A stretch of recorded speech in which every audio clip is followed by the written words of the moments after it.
ರೇಷ್ಮೆ ಸಿರಿ ಕರ್ನಾಟಕ ಸರ್ಕಾರ ರೇಷ್ಮೆ ಇಲಾಖೆಯ ಪ್ರಾಯೋಜಿತ ಸರಣಿ ಕಾರ್ಯಕ್ರಮ. ರೇಷ್ಮೆ ಬೀಜೋತ್ಪಾದನೆ ಮತ್ತು ಚಾಕಿ ಸಾಕಾಣಿಕೆ ಕೇಂದ್ರಗಳ ಪ್ರಾಮುಖ್ಯತೆ ಕುರಿತು ಮಂಡ್ಯದ ಮಾದರಿ ಬಿತ್ತನೆಕೋಟೆಯ ರೇಷ್ಮೆ ಉಪನಿರ್ದೇಶಕರಾದ ಪುಟ್ಟಸ್ವಾಮಿ ಬಿ ಅವರೊಡನೆ ಸಂದರ್ಶನ ಕೇಳಿ. ಕಾರ್ಯಕ್ರಮ ರೇಷ್ಮೆ ಸಿರಿ. ನಮಸ್ಕಾರ ಪುಟ್ಟಸ್ವಾಮಿ ಅವರೇ. ನಮಸ್ಕಾರ ಸರ್. ಕೃಷಿಯಲ್ಲಿ ಒಂದು ಸರ್ವಕಾಲಿಕ ಮಾತಿದೆ, ಬೆಳೆಯುವ ಸಿರಿ ಮೊಳಕೆಯಲ್ಲೇ ಗೊತ್ತಾಗತ್ತೆ ಅಂತ. ಇದು ನಮ್ಮ ರೇಷ್ಮೆ ಕೃಷಿ ಕೂಡ ಅನ್ವಯ ಆಗತ್ತೆ ಅಂತೀರಾ ಪುಟ್ಟಸ್ವಾಮಿ ಅವರೇ? ಹೌದು ಸರ್, ಇದು ಆ್ಯಕ್ಚುಲಿ ನೀವೇನು ಹೇಳಿದರೆ ಅದು ನಮ್ಮ ಯಥಾವತ್ತಾಗಿ ನಮ್ಮ ರೇಷ್ಮೆ ಇಲಾಖೆಗೂ ಅದು ಅನ್ವಯಿಸುತ್ತೆ. ಏಕೆಂತಂದರೆ ಗುಣಮಟ್ಟದ ಮೊಟ್ಟೆ ಅಥವಾ ಗುಣಮಟ್ಟದ ಬಿತ್ತನೆಗಳು ಎಲ್ಲಿರುತ್ತೆ ಅದಕ್ಕೆ ತಕ್ಕನಾದಂತಹ ಒಂದು ಬೆಳೆಗಳು ಬರುತ್ತೆ, ಅದಕ್ಕೆ ತಕ್ಕನಾದಂಥ ಒಂದು ಗುಣಮಟ್ಟದ ದರಗಳು ಸಿಗುತ್ತೆ. ಈ ಹಿನ್ನೆಲೆಯಲ್ಲಿ ಬಿತ್ತನೆ ಕೋಟಿ, ನಮ್ಮ ರೇಷ್ಮೆ ಕೃಷಿನಲ್ಲಿ ಬಿತ್ತನೆ ಕೋಟಿ ಅಥವಾ ಬೀಜೋತ್ಪಾದನೆ ಅಂತ ಏನು ಹೇಳಿದ್ರೆ ಆ್ಯಕ್ಚುಲಿ ನಮ್ಮಲ್ಲಿ ಭಾಳ ಮುಖ್ಯವಾದ ಅವಿಭಾಜ್ಯ ಅಂಗ ಇದು ಹೇಳಬೇಕು ಅಂತಂದರೆ. ಯಾಕೆಂತಂದರೆ ಇಲ್ಲಿ ಮೂಲ ಬಿತ್ತನೆಯನ್ನು ನಾವು ಇಲ್ಲಿ ಉತ್ಪಾದನೆ ಮಾಡೋದ್ರಿಂದ ಇದು ಭಾಳ ಮುಖ್ಯವಾದ ಒಂದು ಅಂಗ. ಮತ್ತು ಇದು ಏನಕ್ಕೆ ಮುಖ್ಯ ಅಂತಂದರೆ ಇಲ್ಲಿ ಮಾಡಿದಂಥ ಮೊಟ್ಟೆಗಳನ್ನು ಚಾಕಿ ಮಾಡಬೇಕಾದಂಥ ರೈತರುಗಳಿಗೆ ಮತ್ತು ಚಾಕಿ ಸಾಕಣೆಗಳಿಗೆ ರೋಗರಹಿತವಾದ ಮೊಟ್ಟೆಗಳನ್ನ ಸರಬರಾಜು ಮಾಡುವಂಥದ್ದೇ ನಮ್ಮ ಬೀಜ ಉತ್ಪಾದನೆಯ ಕೇಂದ್ರದ ಒಂದು ಜವಾಬ್ದಾರಿ. ಈಗ ಬೀಜ ಅಂದ ತಕ್ಷಣ ರೇಷ್ಮೆ ಕೃಷಿಯಲ್ಲಿ ಯಾವುದು, ಮೊಟ್ಟೆನ, ಗೂಡ, ಹುಳನ, ಚಿಟ್ಟೆನ, ಪ್ಯೂಪನ, ಯಾವುದನ್ನು ನಾವು ಇಲ್ಲಿ ಬೀಜ ಅಂತ ಕರಿತೀವಿ? ನಾವು ರೇಷ್ಮೆ ಕೃಷಿನಲ್ಲಿ ಮೊಟ್ಟೆಯನ್ನು ನಾವು ಬೀಜೋತ್ಪನ್ನ ಮಾಡುವಂಥದ್ದು ಬಿತ್ತನೆ ಕೋಟಿಗಳಲ್ಲಿ, ಅದನ್ನು ಗ್ರೈನೇಜಸ್ ಆರ್ ಬಿತ್ತನೆ ಕೋಟಿಗಳು ಅಂತ ಹೇಳ್ತಾರೆ. ಅದನ್ನು ಮುಖ್ಯವಾಗಿ ಮೊಟ್ಟೆಗಳನ್ನು ಉತ್ಪಾದನೆ ಮಾಡುವಂಥದ್ದೇ ಈ ಬೀಜೋತ್ಪಾದನೆ ಅಥವಾ ಬಿತ್ತನೆ ಕೋಟಿ ಅಥವಾ ಗ್ರೈನೇಜ್ಗಳನ್ನ ಕರ್ತವ್ಯ ಆಗಿರುತ್ತೆ. ಪುಟ್ಟಸ್ವಾಮಿ ಅವರೇ, ಈಗ ಬಿತ್ತನೆ ಕೋಟಿ ಅಥವಾ ಗ್ರೈನೇಜ್ ಅಂತ ತಾವು ಕರಿತಿದ್ದೀರಿ, ಯಾರು ಇದನ್ನು ಮಾಡೋರು? ಇದನ್ನು ಬಿತ್ತನೆ ಕೋಟಿಗಳನ್ನು ನಿರ್ವಹಣೆ ಮಾಡೋಕ್ಕೆ ಕೇಂದ್ರ ಬೀಜ ಕಾಯ್ದೆ ಅನ್ವಯ ಕೇಂದ್ರ ಸರ್ಕಾರದ ನೋಂದಾಯಿತ ಸಂಸ್ಥೆಗಳು, ರಾಜ್ಯ ಸರ್ಕಾರದ ನೋಂದಾಯಿತ ಸಂಸ್ಥೆಗಳು ಮತ್ತು ಖಾಸಗಿ ನೋಂದಾಯಿತ ಸಂಸ್ಥೆಗಳು, ಇವರು ಎಲ್ಲರೂ ಸೇರಿ ಇದನ್ನು ಬಿತ್ತನೆ ಕೋಟಿ ಅಥವಾ ಗ್ರೈನೇಜಸ್ ಅಂತೇಳಿ ನಿರ್ಮಾಣ ಮಾಡಿ ಅಲ್ಲಿ ಬಿತ್ತನೆ ಮೊಟ್ಟೆಗಳನ್ನು ಉತ್ಪಾದನೆ ಅಥವಾ ಮೊಟ್ಟೆಗಳನ್ನು ಉತ್ಪಾದನೆ ಮಾಡುವಂಥ ಮೂಲ ಕೇಂದ್ರಗಳಾಗಿರುತ್ತೆ. ಏನು ಮಾಡ್ತಾರೆ ಅಲ್ಲಿ ಮೊಟ್ಟೆಗಳನ್ನು ಉತ್ಪಾದನೆ ಮಾಡೋದು ಅಂತಂದರೆ ಅಲ್ಲಿ ಬೇಕಾದಂಥ ನಮ್ಮ ರೇಷ್ಮೆ ಬೆಳೆಗಾರರಿಗೆ ಬೇಕಾದಂಥ ಮುಖ್ಯವಾಗಿ ಏನು ಅಂತಂದರೆ ಬಹುಸಂತತಿ ಸಂಕರಣ ತಳಿ CB ಅಂತ ಏನು ಹೇಳ್ತೀವಿ, ಅದು ವಾಣಿಜ್ಯ ಬೆಳೆಗಳು ಅಂತ ಏನು ಹೇಳ್ತಾ ಇದ್ದೀವಿ, ಅದನ್ನು CBಯನ್ನು ಸಾಕಾಣಿಕೆ ಮಾಡಬೇಕು ಅಂತಂದರೆ ಅಥವಾ ಮೊಟ್ಟೆ ಉತ್ಪಾದನೆ ಮಾಡಬೇಕು ಅಂತಂದರೆ ಮೈಸೂರು ತಳಿಯಿಂದ ಮೂಲ ಶುದ್ಧ ತಳಿಗೂಡನ್ನ ತಂದು CSR2 ಏನು ಅಂತ ಮೂಲ ಶುದ್ಧ ತಳಿಗೂಡನ್ನ ತಗೊಂಬಂದು ದ್ವಿತಳಿಗೂಡನ್ನ ಎರಡನ್ನೂ ಕ್ರಾಸ್ ಮಾಡಿ ನಾವು ಬಹುಸಂತತಿ ಸಂಕರಣ ತಳಿಯನ್ನು ಉತ್ಪಾದನೆ ಮಾಡ್ತೀವಿ. ಅದಕ್ಕೆ ಕೋಲಾರ್ ಗೋಲ್ಡ್ ಅಥವಾ ಬಹುಸಂತತಿ ಅಂತ ಹೇಳ್ತಾ ಇದ್ದಾರೆ. ಜೊತೆಗೆ ದ್ವಿತಳಿ ಸಂಕರಣ ತಳಿ ಅಂತಂದರೆ FC1 FC2 ಅಂತೇಳಿ ಮಾಡ್ತಾ ಇದ್ದೀವಿ. ಅದರಲ್ಲಿ FC1 FC2ನಲ್ಲಿ 2 ತಳಿಗಳು ಮತ್ತೆ ಬರುತ್ತೆ. ಅದರಲ್ಲಿ ಮೂಲ FC1 FC2 ಬರಬೇಕು ಅಂತಂದರೆ ನಿಮ್ಗೆ ಗೊತ್ತಿದೆ CSR 2x26 ಬರುತ್ತೆ, 6:27 ಅಂತೇಳಿ ಬರುತ್ತೆ. ಅವೆರಡನ್ನೂ ಕ್ರಾಸ್ ಮಾಡೋದ್ರಿಂದ ಇದನ್ನು ಏನಂತಾರೆ ಅಂದರೆ ಡಬಲ್ ಹೈಬ್ರಿಡ್ ಅಂತೇಳಿ ಹೇಳ್ತಾರೆ. ಇದನ್ನು ಬಿತ್ತನೆ ಕೋಟಿಗಳಲ್ಲಿ ಮೊಟ್ಟೆಯನ್ನು ಉತ್ಪಾದನೆ ಮಾಡಿ ರೋಗರಹಿತವಾಗಿದೆ ಅಂತೇಳಿ ಖಾತ್ರಿಪಡಿಸ್ಕೊಂಡ ಮೇಲೆ ನಾವು ರೈತರು ಅಥವಾ ಚಾಕಿ ಸಾಕಾಣಿಕೆ ಕೇಂದ್ರಗಳಿಗೆ ನೀಡ್ತಾ ಇದ್ದೀವಿ. ಪುಟ್ಟಸ್ವಾಮಿ ಅವರೇ, ಈ ಬಿತ್ತನೆ ಕೋಟೆ ಅಥವಾ ಗ್ರೈನೇಜಲ್ಲಿ ಮೊಟ್ಟೆ ಉತ್ಪಾದನೆ ಮಾಡಬೇಕು ಅನ್ನೋದಾದರೆ ಏನೇನು ಅರ್ಹತೆಗಳಿರಬೇಕಾ ಅಥವಾ ಯಾರು ಬೇಕಾದರೂ ಮಾಡ್ಬೋದಾ? ಇಲ್ಲ, ಈ ಇತ್ತೀಚಿನ ಬೀಜ ಕಾಯ್ದೆಯನ್ನು ಏನು ಮಾಡ್ಕೊಳ್ಬೇಕು ಅಂತಂದರೆ ಅದು ನೋಂದಾಯಿಸಲ್ಪಟ್ಟಿರಬೇಕು, ನೋಂದಾಯಿತ ಸಂಸ್ಥೆಗಳಲ್ಲಿ ನೋಂದಾಯಿಸಿರಬೇಕು.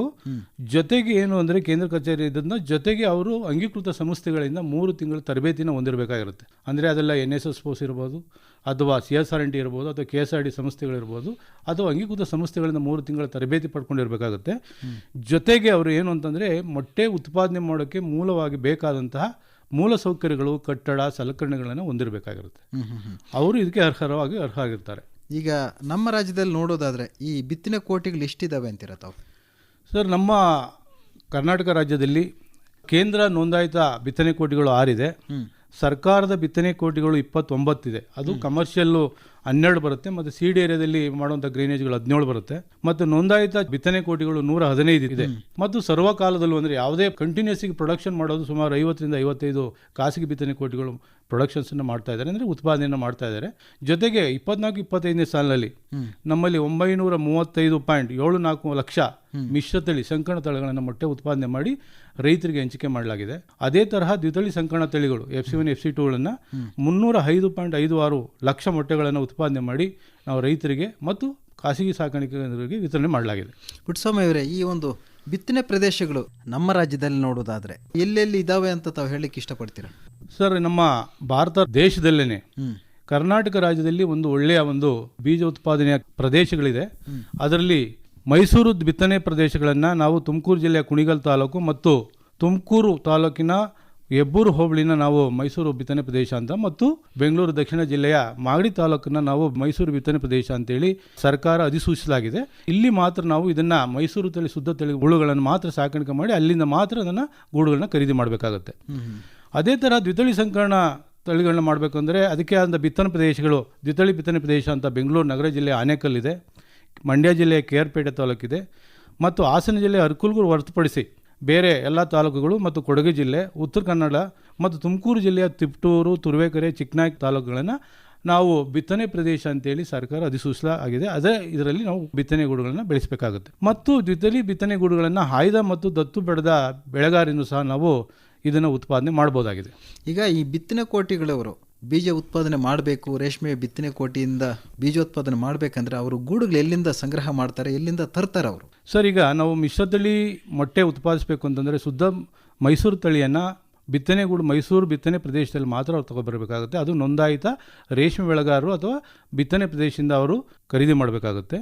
ಅದೇ ಶುದ್ಧ ತಳಿ CSR2 ಗೂಡುಗಳನ್ನು ತರಬೇಕು ಅಂತಂದರೆ ಅವರು ಬಿತ್ತನೆ ಪ್ರದೇಶ, ದ್ವಿತಳಿ ಬಿತ್ತನೆ ಪ್ರದೇಶ ಅಥವಾ ನೋಂದಾಯಿತ ಬಿತ್ತನೆ ಬೆಳೆಗಾರರು ಹಾಗೂ ಬಿತ್ತನೆ ಪ್ರದೇಶದ ನೋಂದಾಯಿಸಿದ ಆಯ್ದ ಮತ್ತು ದತ್ತು ಪಡೆದ ರೇಷ್ಮೆ ಬೆಳೆಗಾರರಿಂದ ಇದನ್ನು ಪಡೆಯಬಹುದಾಗಿದೆ. ಈಗ ರೇಷ್ಮೆ ಬೆಳೆಗಾರರಿಂದ ಪಡೆಯಬಹುದು ಅಂತ ತಾವು ಹೇಳ್ತಿದ್ದೀರಾ. ಈಗ ಬಿತ್ತನೆಗೆ ಬೇಕಾದಂತಹ ಒಂದು ಗುಣಮಟ್ಟದ ಗೂಡನ್ನು ರೈತರು ಉತ್ಪಾದನೆ ಮಾಡಬಹುದಾ? ಅಂದರೆ ಎಲ್ಲರೂ ಇದನ್ನು ಮಾಡೋಕ್ಕೆ ಬರಲ್ಲ ಸರ್. ಇದು ಯಾಕೆ ಅಂತಂದರೆ ಬಹುಸಂತತಿ ತಳಿಯನ್ನು ನಾವು ಮೈಸೂರು ಬಿತ್ತನೆ ಪ್ರದೇಶ ಅಂತ ಹೇಳಿ ಸರ್ಕಾರ ಅಧಿಸೂಚಿಸೋದ್ರಿಂದ ಗಂಟು ರೋಗ ಅದನ್ನು ನಿಯಂತ್ರಣ ಮಾಡಬೇಕಾಗಿರೋದ್ರಿಂದ ನಾವು ಬಿತ್ತನೆ ಪ್ರದೇಶದಲ್ಲಿ ಇರುವಂತಹ ಮೈಸೂರು ತಳಿ ಶುದ್ಧ ತಳಿಯನ್ನು ಮೈಸೂರು ಬಿತ್ತನೆ ಪ್ರದೇಶದಿಂದ ಮಾತ್ರ ಖರೀದಿಸಬೇಕಾಗುತ್ತೆ. ಆದರೆ ದ್ವಿತಳಿ ಶುದ್ಧ ತಳಿಗಳನ್ನು ಬಿತ್ತನೆ ಪ್ರದೇಶದಲ್ಲಿ ನೋಂದಾಯಿಸಲ್ಪಟ್ಟಿರುವಂತಹ ರೇಷ್ಮೆ ಬೆಳೆಗಾರರು ಅಥವಾ ಅನುಕೂಲತೆ ಹೊಂದಿರುವಂತಹ ನೋಂದಾಯಿತ ಅಥವಾ ದತ್ತು ರೇಷ್ಮೆ ಬೆಳೆಗಾರಗಳಿಂದ ನಾವು ಇದನ್ನು ಉತ್ಪಾದಿಸಿ ಪಡೆಯಬಹುದಾಗಿದೆ. ಈಗ ದತ್ತು ಅಂತ ತಾವು ಹೇಳಿದ್ರಿ, ಯಾವ ಬೆಳೆಗಾರರನ್ನು ನೀವು ದತ್ತು ಅಂತ ಕರೀತೀರಾ? ಸರ್, ಈಗ ದತ್ತು ರೇಷ್ಮೆ ಬೆಳೆಗಾರರು ಅಂತಂದರೆ ರೇಷ್ಮೆ ಉತ್ಪಾದನೆ ಮಾಡೋ ನೋಂದಾಯಿಸಲ್ಪಟ್ಟ ಸಂಸ್ಥೆಗಳು ಎಲ್ಲ ಮೂಲ ಸೌಕರ್ಯಗಳು ಉಳ್ಳಂತಹ, ಅಂದರೆ ಹಿಪ್ಪನೇಳೆ ತೋಟ ಹೊಂದಿರಬೇಕು, ಮನೆ ಹೊಂದಿರಬೇಕು, ಸುಸಜ್ಜಿತವಾದ ಮತ್ತು ವೈಜ್ಞಾನಿಕವಾಗಿ ಉಳು ಸಾಕಾಣಿಕೆ ಮಾಡಿರುವಂಥ ಎಲ್ಲ ಒಂದು ಸವಲತ್ತುಗಳನ್ನ ಹೊಂದಿರುವಂಥ ಬೆಳೆಗಾರಗಳನ್ನು ನಾವು ದತ್ತು ಪಡ್ಕೊಳ್ಬೋದು. ಅವ್ರನ್ನ ನೋಂದಾಯಿಸ್ಕೋಬೇಕು. ಅಂದರೆ ಅದನ್ನು ನಾವು ಕೇಂದ್ರ ಬೀಜ ಕಾಯ್ದೆ ಅನ್ನುವ ನೋಂದಾಯಿಸಲ್ಪಟ್ಟಂಥ ಬೆಳೆಗಾರರನ್ನು ಉತ್ಪಾದಿಸಲು ಇದನ್ನು ನಾವು ಪರಿಗಣಿಸಬಹುದಾಗಿದೆ. ಅವ್ರನ್ನ ನಾವು ದತ್ತು ಬೆಳೆಗಾರರು ಅಥವಾ ASR ಅಡಾಪ್ಟೆಡ್ ಸೀಡ್ ರೇಯರ್ಸ್ ಅಂತೇಳಿ ಕರಿತೀವಿ. ಪುಟ್ಟಸ್ವಾಮಿ ಅವರೇ, ಈ ಒಂದು ಬಿತ್ತನೆ ಕೋಟಿ ಅಥವಾ ಗ್ರೇನೇಜ್ ಮಾಡಬೇಕಾದ್ರೆ ಸರ್ಕಾರದಿಂದ ಯಾವ ಥರದ ಒಂದು ಯೋಜನೆಗಳಿದೆ, ಏನೇನು ಸವಲತ್ತು ಕೊಡ್ತೀರಾ ಅಂತೀರ ತಾವು? ಸರ್, ಸರ್ಕಾರದಿಂದ ನಮ್ಮ ಸಿಲ್ಕ್ ಸಮಗ್ರ 2ನಲ್ಲಿ ಕೇಂದ್ರ ಸರ್ಕಾರ ಸಿಲ್ಕ್ ಸಮಗ್ರ 2ನಲ್ಲಿ ಯಾರು ದ್ವಿತಳಿ ಮೊಟ್ಟೆಗಳನ್ನ ಉತ್ಪಾದನೆ ಮಾಡಿ ಸಂಕರಣ ತಳಿಗಳನ್ನ ನೀಡ್ತಾರೆ ಅವರು ವಾರ್ಷಿಕವಾಗಿ 30 ಲಕ್ಷ ಮೊಟ್ಟೆ ಮಾಡುವಂತಿರಬೇಕು ಮತ್ತು 10,000 ಚದರ ಅಡಿಗಳನ್ನ ಮನೆ ಕಟ್ಟಿರುವಂಥವ್ರಿಗೆ ಅದು ಘಟಕ ದರ ಬಂದು 2.16 ಕೋಟಿಗಳು, ಅಂದರೆ 216 ಲಕ್ಷ ಅದಕ್ಕೆ ಘಟಕ ದರ ಸಿರುತ್ತೆ. ಅದರಲ್ಲಿ ಇತರೆ ಜನಾಂಗಗಳಿಗಾದರೆ ಕೇಂದ್ರ ಸರ್ಕಾರದ 50% ಅಂದರೆ 1,08 ಲಕ್ಷ ಮತ್ತು ರಾಜ್ಯ ಸರ್ಕಾರದ 25% ಅಂದರೆ 54 ಲಕ್ಷ ಮತ್ತು ಫಲಾನುಭವಿ 54 ಲಕ್ಷ ಹಾಕೊಂಡ್ರೆ ಒಟ್ಟು ಘಟಕ ದರ 2.16 ಅಲ್ಲಿ ನಾವು 75% ಸಾಮಾನ್ಯ ವರ್ಗದ ಫಲಾನುಭವಿಗಳಿಗೆ ನಾವು ಸವಲತ್ತುಗಳನ್ನ ಕೊಡಬಹುದು. ಅದೇ ತರ ಪರಿಶಿಷ್ಟ ಜಾತಿ ಪರಿಶಿಷ್ಟ ಪಂಗಡ ರೇಷ್ಮೆ ಬೆಳೆಗಾರರು ಯಾರು ನೋಂದಾಯಿಸ್ಕೊಂಡು ಬರ್ತಾರೆ ನಾವು ಮೊಟ್ಟೆ ಮಾಡಬೇಕಂತೇಳಿ, ಅದು ಪರ್ಟಿಕ್ಯುಲರ್ ಆಗಿ ದ್ವಿತಳಿ ಸಂಕರಣ ಮೊಟ್ಟೆಗಳು ಮಾಡೋರು ಮಾತ್ರ ಇದನ್ನು ಸೌಕರ್ಯ ಇರೋದ್ರಿಂದ ಅವರಿಗೆ ಕೇಂದ್ರ ಸರ್ಕಾರದಿಂದ 65% ಅಂತಂದ್ರೆ 1,40 ಲಕ್ಷ ಮತ್ತು 25% ರಾಜ್ಯ ಸರ್ಕಾರದ್ದು 54 ಲಕ್ಷ ಮತ್ತು 10% ಪರಿಶಿಷ್ಟ ಪರಿಶಿಷ್ಟ ಪಂಗಡದವರು ಅದನ್ನ ಅವ್ರು ಬೇರ್ ಮಾಡಿದರೆ ಅವರು ಹಾಕೊಂಡು ವಾರ್ಷಿಕವಾಗಿ 30 ಲಕ್ಷ ಮೊಟ್ಟೆ ಮಾಡಿದರೆ 10,000 ಚದರ ಸ್ಕ್ವೇರ್ ಫೀಟ್ ಬಿತ್ತನೆ ಕೋಟಿಗಳನ್ನ ನಿರ್ಮಾಣ ಮಾಡಿಕೊಂಡ್ರೆ ಅವರಿಗೆ ಕೊಡುವಂಥ ಸೌಲಭ್ಯಗಳು ಇದರಿಂದ ಕೇಂದ್ರ ಸರ್ಕಾರದ ಸಿಲ್ಕ್ ಸಮಗ್ರ 2ನಲ್ಲಿ ಅವಕಾಶವಿರುತ್ತದೆ. ಪುಟ್ಟಸ್ವಾಮಿ ಅವರೇ, ಈ ರೇಷ್ಮೆ ಕೃಷಿಯಲ್ಲಿ ಚಾಕಿ ಸಾಕಾಣಿಕೆ ಅಂದ್ರೆ ಏನಂತೀರ ತಾವು? ಈಗೆಲ್ಲ ನಾನು ಬಿತ್ತನೆ ಕೋಟಿ ಬಗ್ಗೆ ಎಲ್ಲ ತಿಳಿಸ್ತೆ. ಅಲ್ಲಿ ಮೊಟ್ಟೆ ಉತ್ಪಾದನೆ ಮಾಡುವಂಥದ್ದು ಬಿತ್ತನೆ ಕೋಟಿಯಲ್ಲಿ ಬರುತ್ತೆ. ಮೊಟ್ಟೆ ಉತ್ಪಾದನೆ ಮಾಡಿದ ನಂತರ ಅದು ಪರಿಪಾಕಣೆ ಅಂತ ಹೇಳ್ತೀವಿ, ಅದು ಇನ್ಕ್ಯುಬೇಷನ್ಸ್ ಅಂತ ನಾವು ಹೇಳ್ತಾ ಇದೀವಿ. ಅಂದ್ರೆ ಮೊಟ್ಟೆಯಿಂದ ಹುಳುನ ಬರಬೇಕು ಅಂತಂದ್ರೆ ಅದು ಪರಿಪಾಕಣೆ ಮಾಡಬೇಕು. ಪರಿಪಾಕಣೆ ಮಾಡಬೇಕು ಅಂತಂದ್ರೆ ಅದು ಬೇಕಾದ ಉಷ್ಣಾಂಶ ತೇವಾಂಶವನ್ನು ನಿರ್ವಹಣೆ ಮಾಡಬೇಕಾಗುತ್ತೆ. ಅದನ್ನ ನಿರ್ವಹಣೆ ಮಾಡಬೇಕಾಗುತ್ತೆ. ಮತ್ತೆ ಅದಾದ ನಂತರ ಮೊಟ್ಟೆ ಉತ್ಪಾದನೆ ಆದ್ಮೇಲೆ ಸರ್ಫೇಸ್ ಡಿಸ್ಇನ್ಫೆಕ್ಷನ್ ಅಂತೇಳಿ ಮಾಡ್ತೀವಿ. ಅದನ್ನ 2% ಫಾರ್ಮಲ್ ನಿಂದ ಸರ್ಫೇಸ್ ಡಿಸ್ಇನ್ಫೆಕ್ಷನ್ ಅಂತ ಮಾಡಾದ್ಮೇಲೆ ಪರಿಪಾಕಣೆಗೆ ಒಳಪಡಿಸ್ತೀವಿ. ಪರಿಪಾಕಣೆ ಆದ್ಮೇಲೆ ನಾವು ಮೊಟ್ಟೆ ಚಾಕಿ ಆಗೋ 48 ಗಂಟೆಗಳ ಮುಂಚಿತವಾಗಿ ನಾವು ಕಪ್ಪು ಪೆಟ್ಟಿಗೆಗಳನ್ನ ಒಳಪಡಿಸ್ತೀವಿ. ಕಪ್ಪು ಪೆಟ್ಟಿಗೆ ಅಂತಂದ್ರೆ ಬ್ಲಾಕ್ ಬಾಕ್ಸಿಂಗ್. ಯಾಕೆ ಅಂತಂದ್ರೆ ಒಂದು ಚಿಟ್ಟೆ ಒಂದೇ ಸಾರಿ ಮೊಟ್ಟೆ ಇಟ್ಟಿರಲ್ಲ, 24 ಮೊಟ್ಟೆ ಇಟ್ಟಿರುತ್ತೆ. ಅದೆಲ್ಲ ಒಂದೇ ಸಮನಲ್ಲಿ ಚಾಕಿ ಆಗ್ಲಿ ಅಂತ ಹೇಳಿ ಕಪ್ಪು ಪೆಟ್ಟಿಗೆ ಒಳಪಡಿಸುವಂತದ್ದು. ಮತ್ತು ಚಾಕಿ ಮಾಡ್ಬೇಕು ಅಂತಂದ್ರೆ ಅವ್ರ ಶಿಫಾರಸ್ಸಿನ ಅನುಗುಣ ವಾತಾವರಣವನ್ನು ಉತ್ಕೃಷ್ಟವಾದ ವಾತಾವರಣವನ್ನ ಚಾಕಿ ಸಾಕಾಣಿಕೆಯಲ್ಲಿ ಮಾಡಿ ಮತ್ತು ಉತ್ಕೃಷ್ಟವಾದ ಹಿಪ್ಪನೇರಳೆ ಸೊಪ್ಪನ್ನ ನೀಡಿ 2ನೇ ಹಂತದ ಹುಳುಗಳನ್ನ ಸಾಕಾಣಿಕೆ ಮಾಡಿ ರೋಗರಹಿತವಾಗಿದೆ ಅಂತೇಳಿ ರೇಷ್ಮೆ ಬೆಳೆಗಾರರಿಗೆ ಕೊಡುವಂತದನ್ನ ನಾವೇನಂತೀವಿ ಅಂದ್ರೆ ಚಾಕಿ ಸಾಕಾಣಿಕೆ ಅಂತ ನಾವು ಹೇಳ್ತಾ ಇದೀವಿ. ಈಗ ಮೊಟ್ಟೆಯಿಂದ ಹುಳ ಬಂದ ಮೇಲೆ ಎಷ್ಟು ದಿನದವರೆಗೆ 2ನೇ ಜ್ವರ ಅಂದ್ರೆ ಎಷ್ಟು ಸಮಯ ಬೇಕಾಗುತ್ತೆ? ಈಗ ಬೇಕಾಗುತ್ತೆ 7ರಿಂದ 8 ದಿವಸವರೆಗೆ ನಾವು ಅದನ್ನ 2ನೇ ಜ್ವರ ಅಂತ ಅಥವಾ ಚಾಕಿ ಅಂತ ನಾವು ಹೇಳ್ತೀವಿ. ಅಷ್ಟರೊಳಗೆ ಅವರು ಅದಕ್ಕೆ ಬೇಕಾದಂತಹ ಉಷ್ಣಾಂಶ ಇರಬಹುದು, ಅದನ್ನ ಮೊಟ್ಟೆ ಸಾಗಾಣಿಕೆಯನ್ನು ತಂಪಂತದಲ್ಲಿ ಸಾಗಾಣಿಕೆ ಮಾಡೋದಿರ್ಬೋದು, ಪರಿಪಾಕಣೆಯನ್ನು ಮೊಟ್ಟೆ ಇಟ್ಟದ 10 ದಿವಸವರೆಗೆ ಪರಿಪಾಕಣೆ ಮಾಡುವಂಥದ್ದು ಇರ್ಬೋದು. ಅದಾದ್ಮೇಲೆ 7 ದಿವಸ ಏನ್ ಮಾಡ್ಬೇಕು ಅಂತಂದ್ರೆ ಅದನ್ನ 2ನೇ ಜ್ವರವರೆಗೆ ಸಾಕಾಣಿಕೆ ಮಾಡಿ ಮತ್ತು ಚಾಕಿ ಸಾಕಾಣಿಕೆಯಲ್ಲಿ ಬಹಳ ಮುಖ್ಯವಾಗಿ ಬೇಕಾಗುವಂಥದ್ದು ಈ ರೋಗರಹಿತವಲ್ಲದಂತ ವಾತಾವರಣ ಸೃಷ್ಟಿ ಮಾಡಬೇಕು. ಯಾಕೆಂತಂದ್ರೆ ಎಳೆ ಮಕ್ಕಳಿದ್ದಂಗೆ ಇದು, ಅದನ್ನ ಸಣ್ಣ ಕೂಸಿದ್ದಾಗೆ ಅಲ್ಲಿ ಜಾಸ್ತಿ ಏನೋ ರೋಗ ಬಂದರೂ ಸಹ ಅದನ್ನು ಬೇಗ ಅದನ್ನ ಅಂಟ್ಕೊಳ್ಳೋದ್ರಿಂದ ಅದನ್ನ ರೋಗರಹಿತವಾಗಿರುವಂತಹ ವಾತಾವರಣ ಸೃಷ್ಟಿ ಮಾಡಿ ಸೋಂಕು ನಿವಾರಣೆಗಳನ್ನ ಮಾಡಿ ಇಟ್ಕೊಂಡು ಅದಕ್ಕೆ ಬೇಕಾದಂತಹ ಉಷ್ಣಾಂಶಗಳು ಏನು ಚಾಕಿಗೆ ಬೇಕಾದಂತಹ ಉಷ್ಣಾಂಶಗಳು 28ರಿಂದ 29 ಡಿಗ್ರಿ ಉಷ್ಣಾಂಶ ಮೊದಲನೇ ಜ್ವರಕ್ಕೆ ಬೇಕಾಗುತ್ತೆ. ತೇವಾಂಶ ಅಂದ್ರೆ 85-90% ತೇವಾಂಶಗಳನ್ನ ಬೇಕಾಗುತ್ತೆ. ಇದನ್ನ ಅಲ್ಲಿ ನಿರ್ವಹಣೆ ಮಾಡೋದ್ರಿಂದ ಒಳ್ಳೆಯ ಗುಣಮಟ್ಟದ ಹುಳನ್ನ ಒಂದೇ ಸಮಯ ಬೆಳೆಯುವಂತ ಒಂದು ವಾತಾವರಣ ಸೃಷ್ಟಿ ಮಾಡಿಕೊಟ್ಟಂಗಾಗುತ್ತೆ.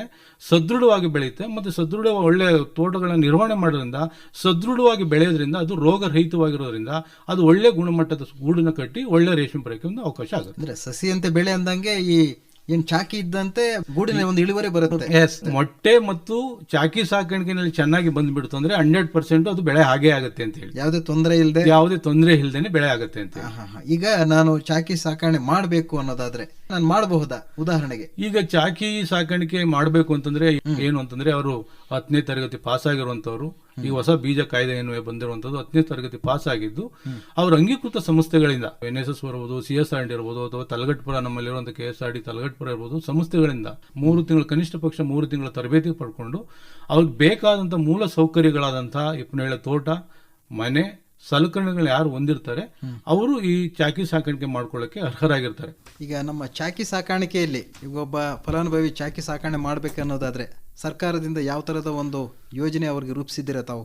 ಎಲ್ಲಾ ಫಲಾನುಭವಿಗಳಿಗೂ ಸಹ ನಾವು ಸವಲತ್ತುಗಳನ್ನ ಕೊಡುವಂತ ಕಾರ್ಯಕ್ರಮಗಳಿದೆ. ಅಂದ್ರೆ ಯಾರು ಪಾಲುದಾರಿದ್ದಾರೆ, ರೇಷ್ಮೆ ಬೆಳೆಗಾರಿದ್ದಾರೆ ಮತ್ತು ಚಾಕಿ ಸಾಕಾಣಿಕೆದಾರಿದ್ದಾರೆ ಮತ್ತು ಮೊಟ್ಟೆ ತಯಾರಕರಿದ್ದಾರೆ, ಎಲ್ಲರಿಗೂ ಸಹ ಸೌಲಭ್ಯ ಕೊಡುವಂತ ಒಂದು ಕಾರ್ಯಕ್ರಮ ನಮ್ಮ ರಾಜ್ಯ ಸರ್ಕಾರದಲ್ಲಿ ಅದನ್ನ ಅವಕಾಶ ಮಾಡಿಕೊಟ್ಟಿದ್ದಾರೆ. ಅದರಲ್ಲಿ ದ್ವಿತಳಿ ಚಾಕಿ ಸಾಕಾಣಿಕೆ ಕೇಂದ್ರಗಳನ್ನ ಯಾರು ಸ್ಥಾಪನೆ ಮಾಡ್ಕೊಂತಾರೆ, ಚಾಕಿ ತೋಟ ನಿರ್ವಹಣೆ ಮತ್ತು ಕಟ್ಟಡ ನಿರ್ವಹಣೆ ಮತ್ತು ಚಾಕಿ ಸಾಕಾಣಿಕೆ ಸಲಕರಣೆ ಖರೀದಿ ಒಟ್ಟು ಎಲ್ಲ ಸೇರಿ ಒಂದು ಘಟಕ ದರಕ್ಕೆ 13 ಲಕ್ಷ ಇದೆ. ಅದಕ್ಕೆ ಪರಿಷ್ಠ ಜಾತಿ ಪರಿಷ್ಠ ಪಂಗಡದವ್ರಿಗಾದ್ರೆ 90% ಮತ್ತು ಇತರೆ ಜನಾಂಗರೇ 75% ಸಹಾಯಧನವನ್ನು ಕೊಡುವಂಥ ಕಾರ್ಯಕ್ರಮಗಳು ನಮ್ಮ ರೇಷ್ಮೆ ಇಲಾಖೆಯಲ್ಲಿ ಇದೆ.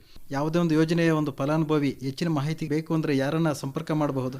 ಯಾರು ಆಸಕ್ತಿ ಹೊಂದಿದ್ದಾರೆ ಅವರು ದಯವಿಟ್ಟು ನಮ್ಮ ಸ್ಥಳೀಯವಾಗಿರುವಂಥ ಎಲ್ಲ ನಮ್ಮ ಇಲಾಖಾ ಕಚೇರಿಗಳಿದೆ ಅಥವಾ ಅಧಿಕಾರಿಗಳನ್ನು ಸಂಪರ್ಕಿಸಿ ಹೆಚ್ಚಿನ ಮಾಹಿತಿಯನ್ನು ತಗೊಂಡು ಯಾರು ಹೊಸದಾಗಿ ನೋಂದಣಿ ಮಾಡಿಕೊಂಡು ಮೊಟ್ಟೆ ಮಾಡಬೇಕು ಅಂತೇಳಿ ಅಥವಾ ಚಾಕಿ ಸಾಕಾಣಿಕೆ ಮಾಡ್ಕೋಬೇಕು ಅಂತ ಯಾರು ಮುಂದೆ ಬಂದಿದ್ದೀರಾ ದಯವಿಟ್ಟು ನಮ್ಮ ಇಲಾಖಾ ಅಧಿಕಾರಿಗಳನ್ನ ಸಂಪರ್ಕಿಸಿದ್ರೆ ಅವರು ಹೆಚ್ಚಿನ ಮಾಹಿತಿಯನ್ನು ಕೊಡ್ತಾರೆ, ಪಡ್ಕೊಂಡು ಅದನ್ನು ಉಪಯೋಗಿಸಬಹುದಾಗಿದೆ. ಪ್ರತಿ ತಾಲೂಕಿನಲ್ಲೂ ರೇಷ್ಮೆ ಇಲಾಖೆಯ ಒಂದು ಕಚೇರಿ ಇರುತ್ತೆ. ಹತ್ತಿರದ ರೇಷ್ಮೆ ಇಲಾಖೆಯನ್ನು ಯಾರು ಬೇಕಾದರೂ ಸಂಪರ್ಕ ಮಾಡಬಹುದು.